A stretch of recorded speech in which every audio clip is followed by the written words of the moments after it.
오늘은 뭐 별 이야기는 아니고요. 노마드 크리스가 이렇게 살아왔구나 라는 걸 한번 이야기를 해보려고 합니다. 뭐 노마드 크리스 채널은 아니지만 할 말 많은 크리스에서 할 말 뭐 다 할 수 있는 채널이니까 편하게 이야기를 해보도록 하겠습니다. 원래 뭐 이런 거 찍고 싶어 했는데 노마드 크리스 채널은 돈 버는 쪽으로 흘러가다 보니까 어쩔 수 없이 거기는 그런 것만 이야기해야 돼요. 여기서 그냥 편하게 이야기를 해볼게요. 제가 어렸을 때를 돌아보면은 많이 외향적인 성격은 아니었어요. 지금 되게 외향적으로 보일 수도 있는데 그냥 인싸는 아니었어요. 완전 인싸는 아니고 그냥 평범. 근데 친구들하고 막 엄청 사이가 좋게 지내는 성격도 아니고 진짜 찐친 딱 2명 있는 정도? 그냥 그렇게 좁은 인간관계. 그랬습니다. 그런데 그냥 되게 평범하죠. 거의 뭐 많은 분들이 그렇게 공감하실 수 있을 거예요. 어렸을 때 왜 좀 교우 관계에 있어서 어려움을 느꼈을까 보면은 제가 이사를 되게 많이 다녔어요. 거의 제 동생은 초등학교를 5군데를 나왔고 저도 3군데를 나왔을 정도로 되게 많이 다녔거든요. 그리고 저 중학교도 3군데를 다녔었습니다. 그래서 그 정도로 전학을 많이 다니다 보니까 친구 사귀는 거에 있어서 좀 많이 어렵더라고요. 왜냐하면은 좀 친해지나 싶으면은 전학 가버리고 막 이러니까 찐친이 좀 없는 상태예요. 근데 다른 데 전학 가서 보면은 어렸을 때 초등학교 동창부터 해가지고 쭉 잘 지내온 애들 보면 그런 게 부러웠어. 그래서 중학생 때까지 성격이 그렇게 외향적이지는 않았습니다. 뭔가 말하는 것도 그냥 남들 어려워하는 만큼 어려워했어요. 그러다가 이게 완전히 좀 바뀌게 된 계기가 있어요. 중학교 3학년 때 제가 어렸을 때부터 튼튼 영어를 좀 했었거든요. 10살 때부터 15살 때까지 5년 동안 영어를 계속 공부를 하다 보니까 영어를 막 엄청 잘하는 건 아니에요. 제가 뭐 학원 대표이기도 하지만 영어학원 대표이기도 하지만 제가 영어를 막 엄청 잘해서 대표가 된 건 아니거든요. 오히려 성인 돼서 다시 공부해서 대표가 된 건데 어쨌든 그 5년 동안 공부를 해서 막 원어민처럼 프리토킹이 가능한 게 아니라 그냥 중학교 때까지 그리고 고등학생 때 되어서도 영어 과목을 그냥 잘 하는, 시험을 보면은 무조건 90점 이상은 나오는 그런 거였어요. 그래서 영어 선생님들의 사랑을 항상 받았습니다. 그냥 제일 나를 좋아하는 선생님들 보면 항상 영어 선생님. 그래서 그 영어 선생님 중에 한 분이 중학교 3학년 때 저한테 그 말하기 대회를 한번 나가보자고 하시는 거예요. 그러니까 제가 대전에서도 좀 많이 외곽의 학교를 다녔었거든요. 근데 그 외곽은 진짜 그 신탄진이라는 데인데 대전 사람들이 신탄진이라는 동네에서 그 농밭에서 농사 짓는 줄 아는, 그러니까 그런 정도로 고립되어 있는 곳이에요. 실제로는 그렇지 않고 그냥 평범한 동네인데 그냥 그렇게 상상을 하는 동네예요. 그러니까 상상 속에 그 완전 외곽 그런 동네인데 그곳에서 제가 또 사립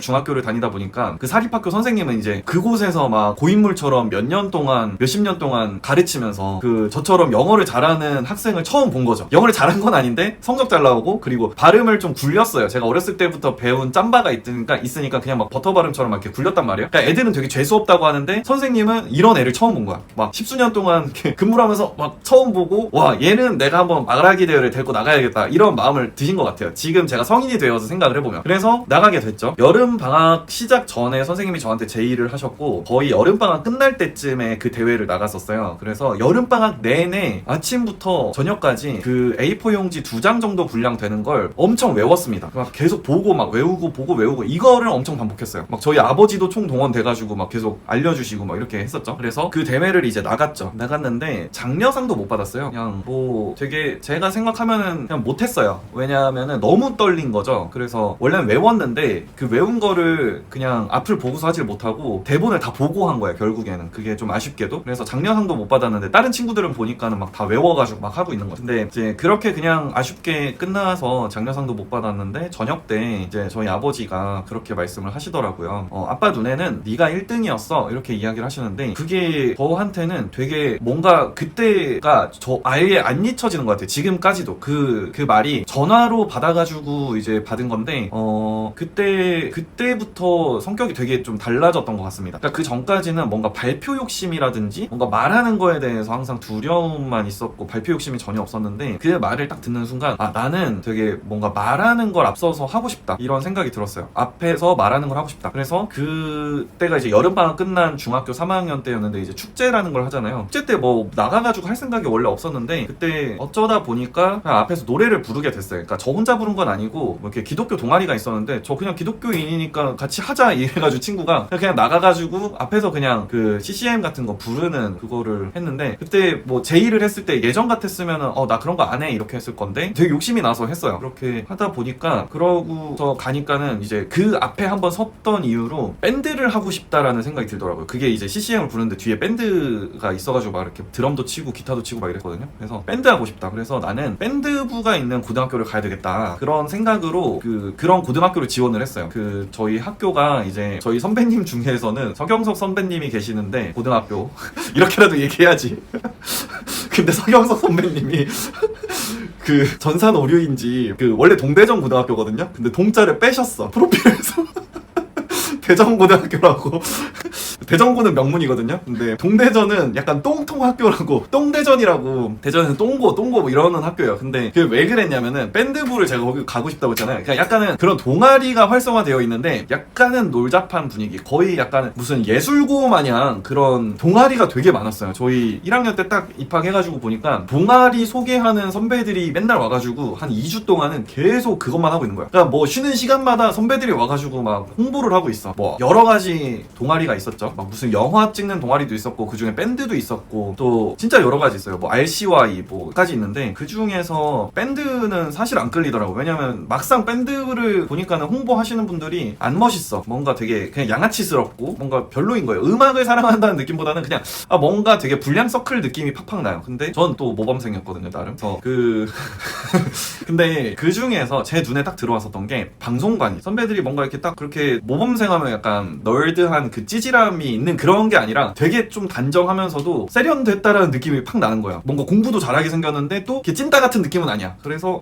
난 저기 되게 들어가고 싶다. 그리고 그 2주 동안 홍보를 하는 동안 점심시간마다 이렇게 방송이 나오는데 그 선배들이 이렇게 멘트를 하면서 방송을 하는 거야. 그게 막 무슨 라디오 DJ 마냥 그렇게 하니까 그게 너무 해보고 싶다라는 생각이 들더라고요. 그래서 지원을 했죠. 지원을 했는데 경쟁률이 진짜 장난 아니었어. 근데 이제 거의 뭐 한 100명 중 140명 중에서 7명 뽑았거든요. 그러니까 거의 무슨 20대 1 이런 정도의 경쟁률을 뚫고 붙게 된 거죠. 그러니까 그 붙었다는 것만으로 되게 뭔가 자신감이 되게 올라가는 느낌이었어요. 선배들이 이야기하기로는 이게 약간 저가 나중에 뽑을 때도 생각을 해보니까 저는 얘는 진짜 뽑아야 돼 이런 생각으로 뽑은 건 아닌 것 같고, 손병호 게임 마냥 얘 빼 하다 보니까 추려진 게 저였던 거죠.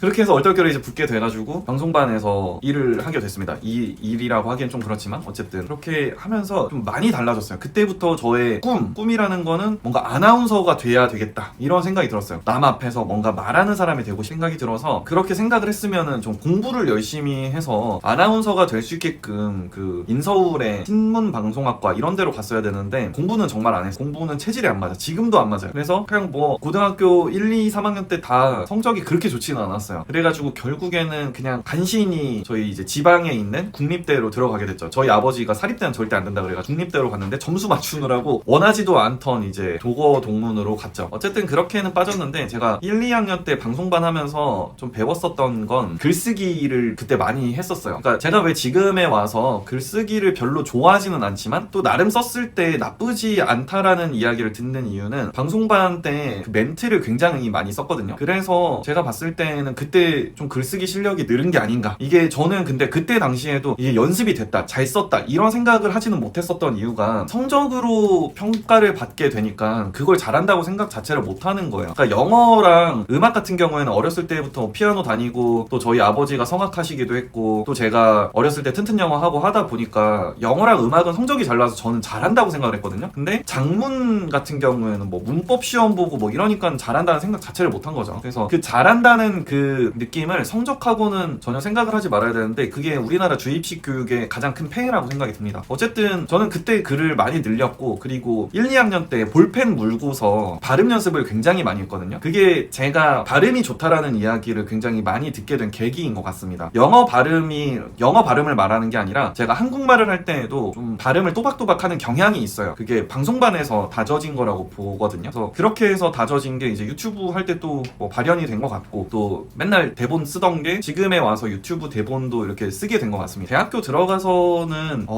좀 많이 방황을 했습니다. 왜냐하면은 일단은 제가 원하는 그 성적이 아니었거든요. 그리고 막상 딱 들어가 보니까 내가 그래도 나름 지방 국립대 점수 맞춰서 왔는데 같이 이렇게 있는 그 동기들이 너무 수준 떨어진다라는 생각이 드는 거예요. 수준이 떨어진다라는 생각이 막 들게끔 맨날 부어라 마셔라 하니까 여기서는 배울 게 없다라는 생각까지도 들었어요. 그래서 1학년 마치고 2학년 때 군대 갔다 와서 유학을 가야 되겠다라고 막연하게 생각을 했어요. 왜냐하면은 저희 고모가 이제 독일 시민권자이신 저희 고모부와 결혼을 했거든요. 그러니까 이분은 이분은, 이 고모분은 저희 아버지의 친구분이신데 독일에 성인이 되자마자 거의 유학으로 가셨어요. 그래서 이제 터를 잡으시고 거기에 시민권까지 얻으셨는데 어쩌다가 이제 저희 고모랑 결혼까지 하신 거예요. 재혼으로. 그래서 재혼으로 하셔가지고 두 분이 이렇게 계시다 보니까 제가 이제 독일로 오기만 하면 뭐 그래도 많이 도와주겠다라는 거를 이야기를 해서 제가 점수 맞춰서지만 그래도 독일어를 선택한 이유가 그거였거든요. 근데 그런 생각을 가지고서 막연하게 이제 1학년 일단 지나가고 2학년 이제 2학년에 이제 올라가야 될 때 그냥 군대에 가겠다, 군대 가려고 공군 지원했다가 이제 시간 텀이 좀 생겨가지고 입대 전까지 아르바이트 해야 되겠다 생각이 들어서 인터넷 가입센터로 들어가게 됐어요. 인터넷 가입센터 들어간 것도 사실은 제가 뭐 성과급 지급 뭐 이런 거 보고서 들어간 건데 아마 지금 봤으면 절대 안 들어갔을 거예요. 왜냐하면 무슨 되게 다단계스럽게 교차로 광고에 나왔었거든요. 근데 뭘 모르니까 그냥 21살 때 바로 1월 달에 들어가게 됐죠. 들어갔는데 뭐 맨날 전화를 시키는 거예요. 이렇게 휴대폰 하나 주더니 저기 책상 하나 주고 이렇게 줄자랑 이렇게 줄자가 아니라 DB를 줘요. 거기에서 자로 이렇게 대고서 이렇게 계속 찍찍 그으면서 전화를 하나씩 해나가는 거였죠. 그렇게 하루에 200통씩 해서 한 건을 받으면은 한 건 이제 가입 받으면은 한 건당 5만 원씩 준대요. 그래가지고 아 이거 괜찮다 생각이 들었는데 막상 해보니까 하루 한 건 하기가 힘들어요. 그래서 거의 뭐 진짜 한 건 간신히 했나 막 한 달에 5건 이렇게 하다가 다음 달에는 안 되겠다 싶어가지고 제가 지식인에다가 글을 남겼어. 지식인에다가 이렇게 글을 남기는데 그거 보고서 전화가 온 거예요. 그래서 이거 괜찮다 하고서 퇴근한 다음에 지식인에다가 맨날 글을 남겼어. 뭐 인터넷 가입 고민되시나요? 저희 쪽으로 하시면 이제 뭐 얼마 드려요. 뭐 이런 것도 써보기도 하고 또 다른 사람이 글 쓴 것도 이렇게 베껴가지고 막 이렇게 썼었죠. 그렇게 하다가 홈페이지도 제 거를 따로 만들게 됐어요. 원래는 뭐 저희 회사에 아무도 홈페이지를 만든 사람이 없는데 홈페이지를 하나 만들었습니다. 그때 당시만 해도 홈페이지를 하나 만든다는 것 자체가 좀 대단한 일이었거든요. 근데 이 홈페이지 만든 일도 제가 언제 했었던 거냐면은 중학교 3학년 때가 딱 2000년대 되던 해였는데 초보색 인터넷 들어오면서 홈페이지 만드는 방법이 좀 유행했었어요. 나모 웹 에디터로 홈페이지 만드는 방법 이런 거 있었는데 제가 그거에 한번 꽂힌 적이 있었죠. 그래서 나도 홈페이지 만들고 싶다. 그래가지고 홈페이지를 막 만든 거예요. 그래서 그때 당시에는 진짜 무슨 뭐 집에서 그래도 다행히 저희 부모님이 이렇게 만드는 거를 되게 기특해 하셔가지고 또 재미 붙여서 했는데 사실 뭐 학교 성적이 올라가는 것도 아니고 이렇게 공부에 도움되는 건 아니다 보니까 그렇게 사실 뭐 좋은 건 아니었죠. 근데 그렇게 홈페이지를 만들었었던 경험이 있다 보니까 21살이 되어서도 홈페이지 그냥 뭐 만들지 하고서 제가 만들어가지고 그렇게 해서 사람들한테 홈페이지로 홍보를 하다 보니까 가입을 되게 많이 받았어요. 그래서 홈페이지를 그렇게 만들고 가입 많이 받다 보니까 군대도 좀 미루게 되면서 더 돈을 많이 벌었죠. 그때 당시에 뭐 한 달에 200~300만 원 사이였으니까 21살 때 2005년도에 그렇게 벌 수 있는 거는 또 나쁘진 않잖아요. 그래서 군대도 막 미루다가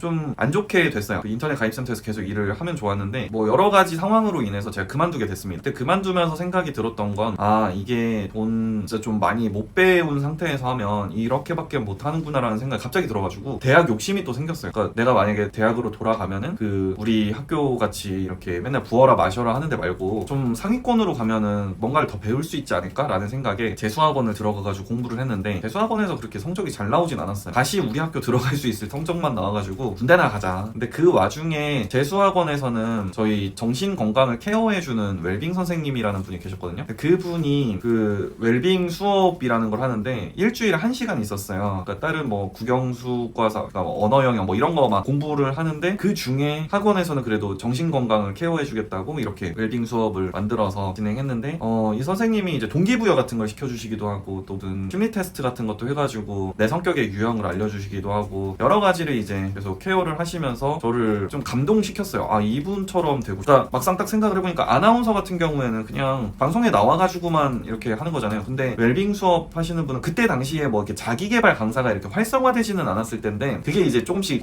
대전에서는 사실 유행이 조금씩 시작되던 시기였거든요. 서울에서는 이미 이제 네로라는 강사님들이 막 탄생하던 시기였겠지만 그래서 저도 그런 강사가 되고 싶다라는 생각이 문득 들었어요. 그래서 재수학원에서 성적은 망했는데 꿈이 좀 바뀐 거죠. 그냥 아나운서에서 웰빙 수업 같이 이렇게 해주는 동기부여도 또 자기개발도 시켜주는 그런 강사가 되자. 그러면 이제 말도 하면서 사람들한테 긍정적인 에너지도 줄 수 있지 않나 이런 생각이 들어서 그렇게 웰빙이 아니라 자기개발 강사 그게 꿈이 됐습니다. 그렇게 하고 이제 군대를 결국에는 갔어요. 근데 군대 가기 전에 또 전후로 제가 1년은 핸드폰 가게에서 또 일을 하게 됐거든요. 핸드폰 가게에서 일을 하면서 배웠던 건 영업을 굉장히 많이 배웠어요. 그러니까 영업이라기보단 판매죠. 판매. 사람들이 왔을 때 사람들의 그 마음을 감동을 시켜서 판매를 하는 거예요. 그거를 이제 하다가 군대 갔다 와서 또 하고 이렇게 했는데 그 경험도 굉장히 중요했습니다. 왜냐하면은 제가 판매 경험을 통해서 고객과의 상담 이거를 굉장히 많이 배웠거든요. 그러니까 기업에서도 아버지도 CS 팀이 있어가지고 CS를 이렇게 운영을 하는데 저는 그 CS를 몸소 경험을 했던 거죠. 그래서 군대 갔다 와서는 26살 복학생이 됐어요. 2학년으로 제가 원래 그렇게 해도 싫어했었던 학교로 복학을 했는데 여기에서 생각이 많이 바뀌었습니다. 내가 그동안에 좀 뭐 했나, 핸드폰도 팔고 뭐 인터넷 가입센터도 하고 했는데 지금 뭐 그런 걸로 돈이 남은 것도 아니고 뭐 그렇다고 무슨 자격증이 나온 것도 아니고 취업에 도움 될 만한 건 하나도 없는 거야. 근데 시험 나는 굉장히 심해져가지고 도서관에를 갔더니 학교 도서관에 공무원 학원 시험 그 준비하라고 전단지만 엄청 뿌려놓은 거야. 그러니까 이게 대학교인지 아니면 공무원 시험을 준비하는 곳인지 헷갈릴 정도로 다들 공무원 준비한대요. 그래서 되게 불안했어요. 저는 공무원은 추호도 할 생각이 아예 없었는데 취업은 해야 될 거 아니에요. 근데 너무 불안했죠. 불안해서 시작을 한 게 영어 공부였습니다. 영어 공부라도 해놔야 뭐라도 되겠지라는 생각에 영어를 그냥 막 주야장창 팠어요. 학교가 지방에 있어가지고 대전에서 1시간 거리에 있거든요. 그래서 왕복하면 2시간. 그때 버스에서 내내 영어 공부를 했습니다. 계속 영어 들으면서 따라하고 듣고 따라하고 이거 엄청 하고 그리고 막 걸으면서도 영어를 계속 공부를 했어요. 혼자서는 또 안 되겠다 싶어가지고 스터디원들 모집해가지고 사람들이랑 이렇게 해나갔대. 스터디 리더를 얼떨결에 하게 되는데 스터디 리더를 하면서 영어 실력이 진짜 많이 늘었습니다. 왜냐하면은 이 사람들을 이끌어야 되다 보니까 스터디를 또 준비하는 것도 일이었거든요. 그렇게 사람들 모아가지고 도와주고 또 사람들 모으고 나도 영어 공부하고 알려주고 이렇게 1년을 반복을 했다 보니까 1년 뒤에는 뭔가 강사처럼 할 수 있는 거야. 영어 실력이 엄청나진 거라기보다도 영어를 잘 가르칠 수 있는 강사가 됐어요. 왜냐하면은 제가 스터디를 준비할 때 그냥 그 강사님을 따라서 수업처럼 준비를 했거든요. 그러니까 영어는 아직 뭐 많이 부족하지만 강사로 할 수 있을 만큼은 한 거예요. 그래서 강사가 또 됐죠. 그때 아직 대학교 3학년이었는데 제가 그냥 사람들 모아다가 돈을 받고 가르치고 있다 보니까 부모님이 뭐하냐, 너한테 돈을 주고 배우는 사람이 있다고 하면서 되게 신기해 하시는 거예요. 근데 또 기특하기도 하시니까 제가 그때 뭐 어디 스터디 룸 같은 데 빌려서 했었는데 저희 아버지가 이제 500만 원 정도 융통해 줄 테니까 한번 해봐라 하시고 방을 하나 얻어주셨어요. 사무실을. 그래서 거기 25평짜리 되게 좀 작긴 했는데 거기에서 가르치기 시작했죠. 가르치면서 또 더 많이 배우게 되고 또 제가 영어 실력이 막 엄청난 건 아니다 보니까 영어를 좀 잘하는 친구를 구해다가 핑 수업도 시키고 그렇게 했습니다. 그러면서 고용을 배웠어요. 사람을 고용해서 부릴 수 있는 방법, 이거를 스스로 좀 배우게 됐어요. 그리고 저희 아버지가 감사하게도 그때 당시에 제가 강의를 할 때 아버지도 공부를 하시겠다고 들어오신 거예요. 처음에는 너무 부담되니까 싫다고 했다가 저희 어머니도 막 옆에서 덩달아서 한번 아버지도 같이 듣게 해, 너한테 엄청 도움 될 거야 이래가지고 들으셨어요. 근데 아시잖아요, 이게 가족들끼리는 사실 이렇게 가르치기가 힘들어요. 그리고 그게 왜 힘든가 보면은 뭔가를 가르치면은 이게 받아들이기가 좀 많이 어렵거든요. 근데 저희 아버지도 그걸 많이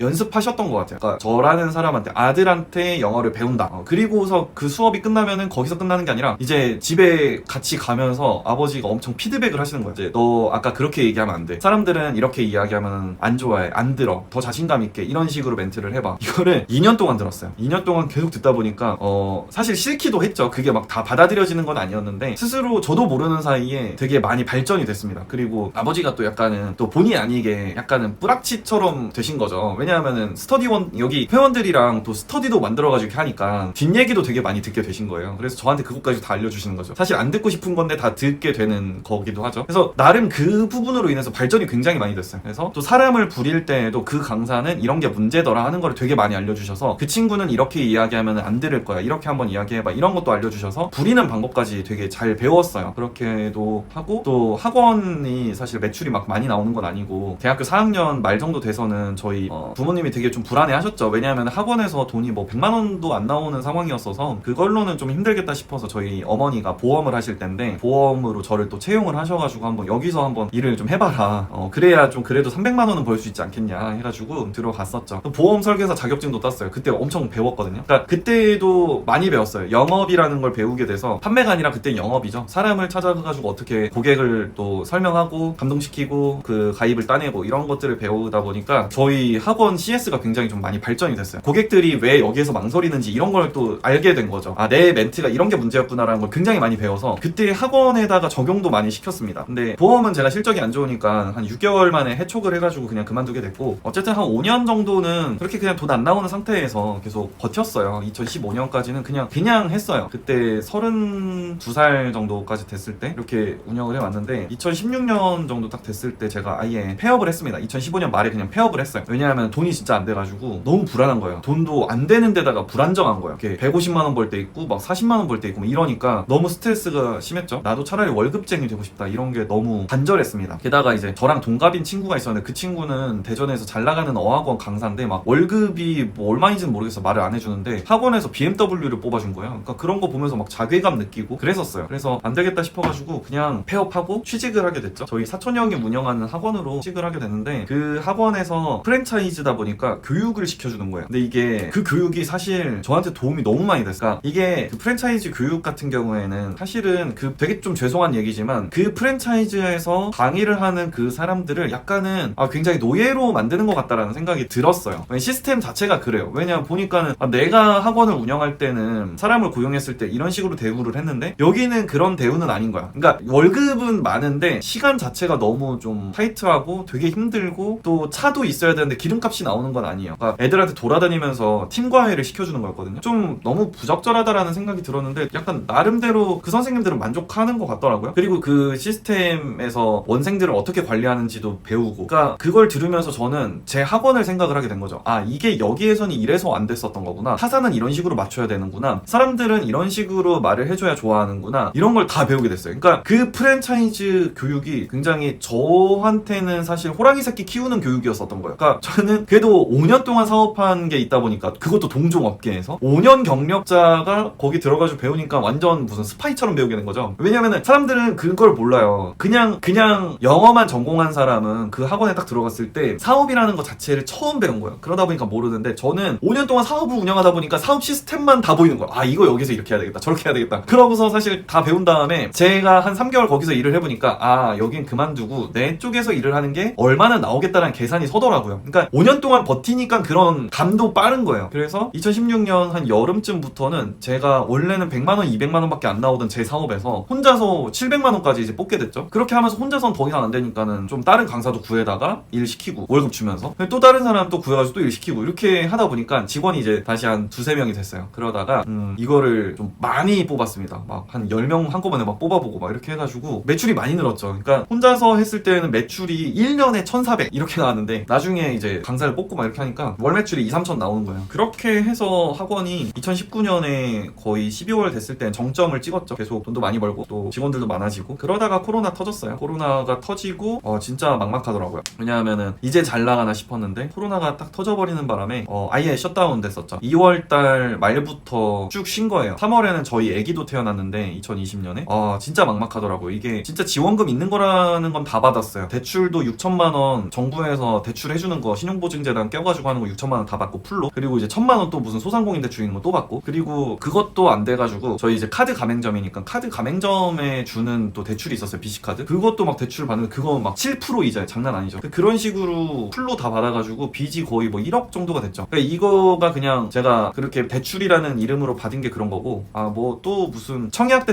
넣은 거를 또 약관 대출 받기도 하고 다 받은 거예요. 다 막 1억. 거기에다가 그것도 어려우니까 카드로 그때 유예 신청까지 하는 게 있었는데 6개월 유예 신청을 해주는 거죠. 유예. 카드 대금 납부를 유예를 시켜줘요. 6개월. 그래서 10월 달에부터 갚으면 된다. 그래요. 어쨌든 막 엄청 다 빚이야, 빚. 이게 2020년에 저한테 일어난 일이었어. 도저히 안 되겠어서 한 게 이제 8월 달에, 아니다, 6월 달에 막연하게 시작한 블로그죠. 블로그 그때 막연하게 시작을 했는데 이게 10년 동안 사업을 했던 사람이 블로그로 딱 군을 해서 보니까 또 감이 다르더라고요. 그러니까 블로그 강의를 하나 들었거든요. 근데 이분이 강의를 막 해주는 걸 보니까 뭔가 어색해. 그러니까 사업하는 입장에서 봤을 때는 이거보다는 좀 이런 식으로 가르쳐줬으면 좋겠는데 라는 생각이 굉장히 많이 들었습니다. 어쨌든 저는 10년 동안 사업을 한 사람으로서 고객이 뭘 원하는지를 알고 사람들이 이거 궁금해할 텐데 이런 식으로 해서 커리큘럼을 제가 찾아가지고 8월 달에 강의를 했는데 9월 달에 1,000만 원 벌었어요. 10월 달에 2천만 원 벌고 전자책도 써서 팔고 블로그 강의로만 그렇게 번 거예요. 12월, 1월 막 이렇게 하다 보니까 돈을 많이 벌었어요. 그렇게 벌다가 이제 조금씩, 근데 버는 돈이 낮아지더라고요. 계속 그렇게 유지되는 건 아니고. 그래서 유튜브를 시작을 했죠. 왜냐면 블로그에서 너무 쥐어짜는 느낌이, 블로그 그 풀도 너무 작아 보이고. 그래서 유튜브를 시작을 하고 그때 소득이 급증가했어요. 왜냐하면은 사람들이 좀 저를 얼굴을 보고 또 말을 듣다 보니까 신뢰를 더 잘 하게 되더라고요. 블로그에서 글로 설명하는 것보다. 그래서 많은 사람들이 신청을 하다 보니까 돈을 이제 많이 벌게 됐는데